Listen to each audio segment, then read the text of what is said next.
એવો ઘેરો એ વડલો ને કેરી છાંયડી રેલો અને કુટુંબમાં ઘેરો છે મારો બાપ રે મીઠો છાંયડો છે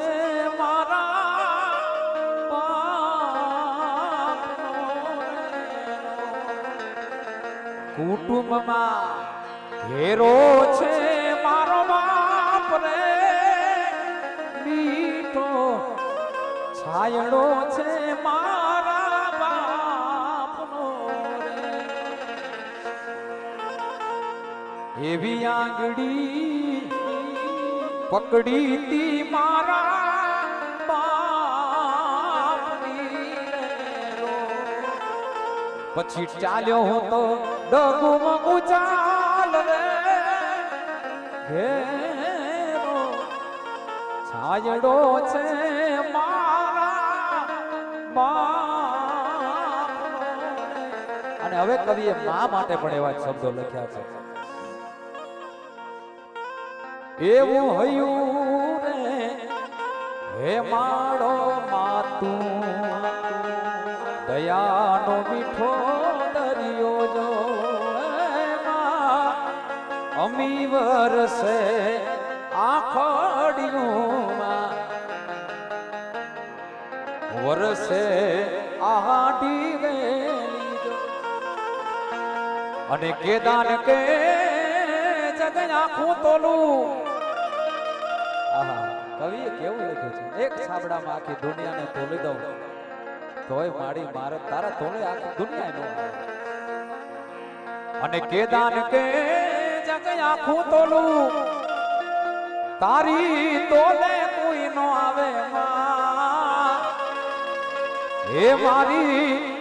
જનમની દેનારી માં મને તારી યાદ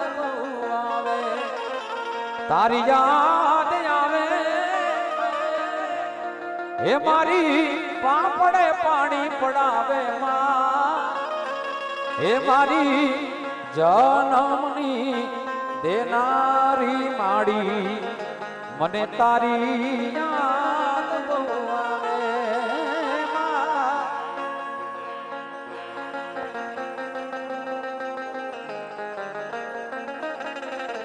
અને આ ખાલી અમારા માટે છે અજીતસિંહ બાપુ 2-3 દિવસ પહેલા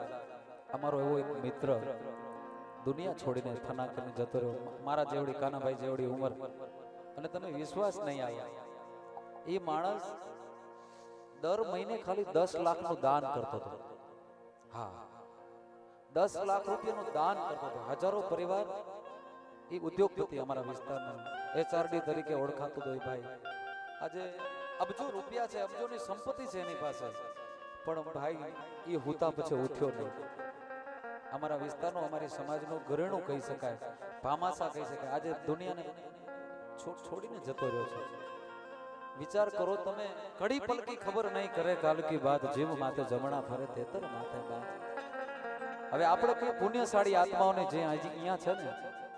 ત્યાં ઉમાય વિચાર કરો તમે મહિનામાં 10-12 લાખ રૂપિયાનું દાન કરવા વાળા વ્યક્તિને પણ આ કીર્તાર છોડતો નથી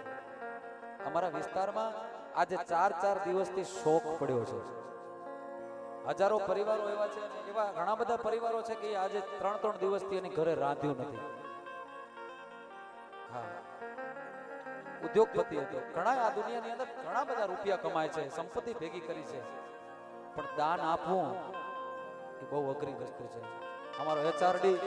એવું જીવન જીવી ગયો છે ભાઈ કે 42-45 વર્ષની ઉંમર 1000 વર્ષ જીવે ને તો માણસ આવી જિંદગી ન જીવી શકે એવો અમારો ભાઈ એવું જીવન જીવી ગયો એના માટે મારે 2 લાઈન ગાવી છે એટલે બહુ એની અમારો વિસ્તાર તો બહુ ભાઈ એને યાદ કરે છે અને એનો આત્મા જ્યાં હોય ત્યાં ભગવાન એના આત્માને સદગતિ આપે અને જ્યાં હોય ત્યાં ખુશીથી રહે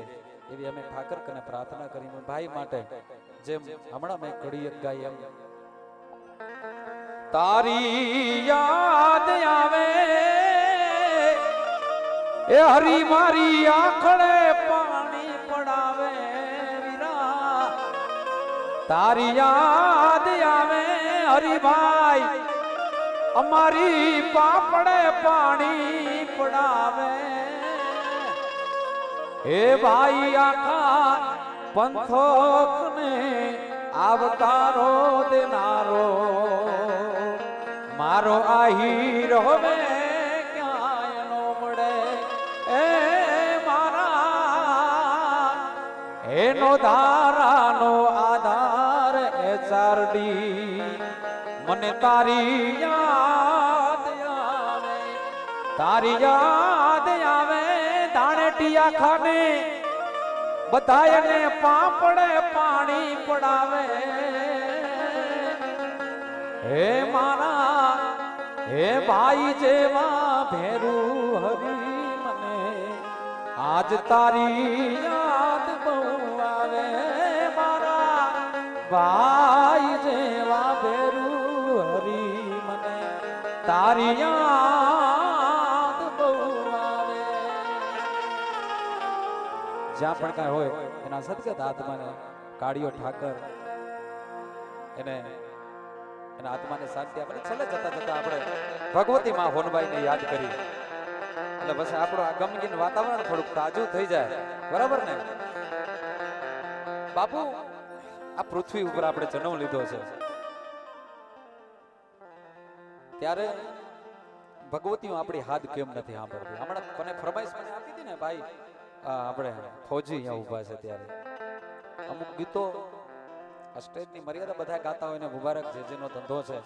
ગાવાની છૂટ હોય બધા કારણ કે આ લઈને નીકળ્યા છે તો છૂટકોય નથી બધું ગાવું પણ અમુક વસ્તુ મર્યાદિત હોય ન ગવાય ત્યાં સુધી સારું અને કાંઈ કોક રાજી થતી હોય ના રાજી થતા હોય ના અમે માફી પણ માગી લઈ છીએ પણ હિતથી કરો આકોટો તો ઢીંગલો ચિથરાતણો ધ્રુજે હિતથી કરો આકોટો તો ઢીંગલો ચિથરાતણો ધ્રુજે સૌનું સુણે તારું કાન સુણે કારણ કે તારા અંતરનો એ પુકાર નથી બાકી ચરાડવાના પાદરમાં બેઠી બેઠી દિલ્હીની ડોઢીએ આવજે રાજલ ઉદાની આવજે રાજલ ઉદાની આવજે રાજલ ઉદાની એ મોઢામાંથી નીકળે તો થબાટ મારીને છેટ દિલ્હી પહોંચતી હોય તો ભગવતી આપણા સુધી કેમ ના પહોંચે પણ આપણા અંતરનો નાદ નથી હેતથી હાથ કરવો પડે એ નથી બેરી થઈ માં એ નથી નિદાર માં ઘેરાણી નથી બેરી થઈ ગઈ કે નથી નીંદર માં હુઈ ગઈ એ જાગે જ છે નથી બેરી થઈ માં આય નથી નિદાર માં ઘેરાણી એને તારા અંતર નો ઈ તો પુકાર નથી પછી તો હાથ કે મહાભરે હવે યાદ કરજો મારા શબ્દો ભગવતી હાથ કેમ નથી સાંભળતી મામા કર તો મઠમાં આવે અને મોઢામાંથી દુર્ગંધ આવે મામા કર તો મઠમાં આવે પછી મોઢામાંથી દુર્ગંધ આવે અને તે તો દારૂ પીને દાટ વાળ્યો પછી ભગવતી હાથ ભરે નથી બેરી થઈ માં નથી નિદાર માં ઘેરાણી એ તારા અંતર નો ઈ તો પુકાર નથી નાઠે હાથ વાડીમાં ચામડાની સીવડાવો તારી મોજડી હે માડી મારા ચામડાની શિવડાવો તારી મોજ હે તોય માડી તારું ઋણ રે ના ચૂકવાય રે હે મઠડાની હોના માડી મારે હોવારો પડે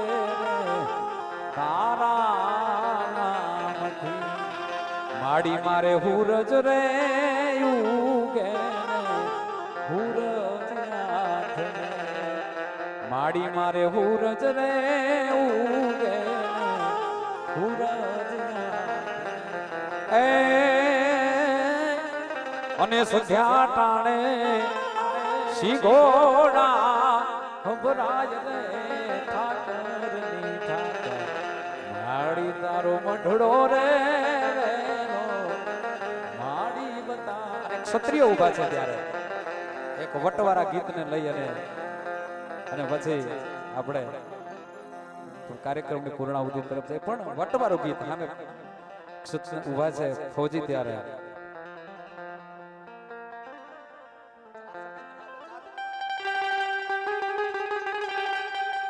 એ આભમાયું ગેલ ચાંદલો ને જીજાબાઈ ને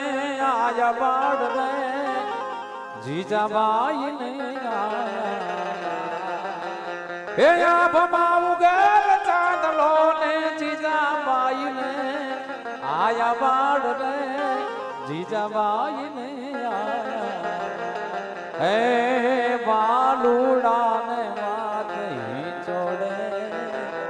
દાણા ડુંગરા એ શિવાજી ને નીંદ માતાજી જબાઈ જોડા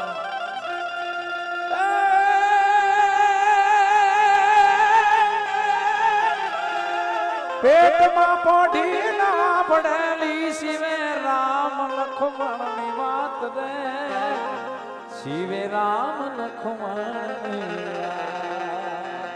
પેટમાં પોઢી એ આપડેલી શિવે રામ લખમણ ની વાત રે શિવે રામ લખમણ હે માતાજી નું મુખ તે દીધી ઉડી જેની યુગ તે દીધી હે માતાજી નું ઉડી જેની યોગ ધની. અને સમરાગઢની માલિકા બાકા ઝીકી બોલતી હોય જેમ ફૌજી ઊભા છે ભારત પાકિસ્તાનની સરહદ ઉપર જ્યારે હામ ગોળીબાર થતો હોય ત્યારે પોતાનો પરિવાર પોતાનો પ્રદેશ ભૂલી અને એ ફૌજી માત્ર પોતાની ભોમ કાજે એ લડતો હોય. એના માટે ઝવેરચંદ મેઘાણીનું આ ગીતની બે કાયદેસર ફૌજી માટે આ બે કડો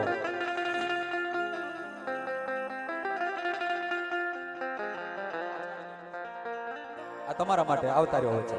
તાળીઓથી વધારે. આ ઝવેરચંદ મેઘાણીની જૂનું ગીત છે અને સરહદ ઉપર સૈનિકો લડતા હોય એના માટે આ લખેલી આ ગીત છે. મને તો બહુ ગમે છે. એક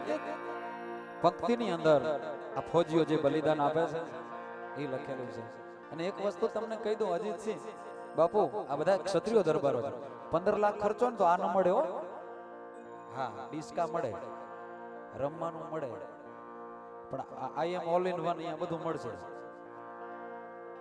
હા, એટલે લોક સંગીત ને જે સાચી હોય વસ્તુ મારી પાસે છે. આમાં કઈ બીજું મને હિન્દી ઇંગ્લિશ નથી આવડતું, પણ આ આવડે છે. એટલે અમારા ફૌજીભાઈ માટે એ સોના હમદરની પાડે હે ઘેરા દરિયાની પાડે એ સોના સમદરની પાડે હે ઘેરા દરિયાની પાડે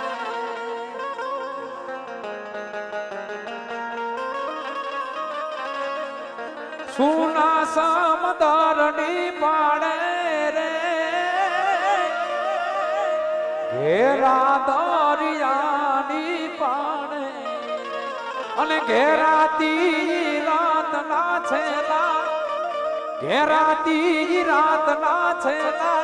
શ્વાસ ઘૂંટે છે એક બાલુડો રે હે સોના સમદરની પાડે આ દરિયાની. કવિએ લખ્યું છે કે છેલ્લા શ્વાસ સુધી ભારત માતૃભૂમિના કાજે કામ આવેલો સૈનિક એની પાસે કોઈ હોતું નથી, એકલો હોય છે. નોતી એની પાસ કો બેની રે નોતી એની પાસ કો માડી નોતી એની પાસ કોમેલી નોતી એની પાસ કોમેલી અને વાલાના ગામ ધોનારી ઈ રાત રોનારી કોઈ ત્યાં નોતી રે હે સોના અમદારની પાડે ઘેરા દરિયાની પાડે બોલી શ્રી દ્વારિકાધીશની જગદંબા સાસુરામાત સોનબાઈ વાત મોગલમાતની જય દ્વારિકાધીશની જય રવરાય શ્રી રામચંદ્રજી ભગવાન વાડીનાથ ભગવાન જય પ્રેમ से बोले नमः पार्वती पति हर हर महादेव